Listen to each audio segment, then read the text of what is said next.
আসসালামু আলাইকুম রহমতুল্লাহ বারাকাত।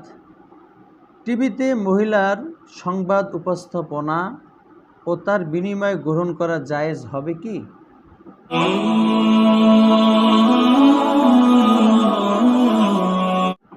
এর উত্তর হলো, স্বাভাবিকভাবে মহিলারা যারা সংবাদ পড়ে থাকেন তারা ওখানে অপ্রয়োজনীয় সেজে গুজে এবং নিজেকে বেপর্দা অবস্থায় এবং শরিয়াত তাকে যেই ভঙ্গিমায় একান্ত ঠেকায় পুরুষের সাথে কথা বলতে দিয়েছে ওই ভঙ্গিমা ছাড়াই বরং আকর্ষণীয় সাজ, খোলামেলা এবং আকর্ষণীয় ভঙ্গিমায় কথা বলে, যা সম্পূর্ণ হারাম।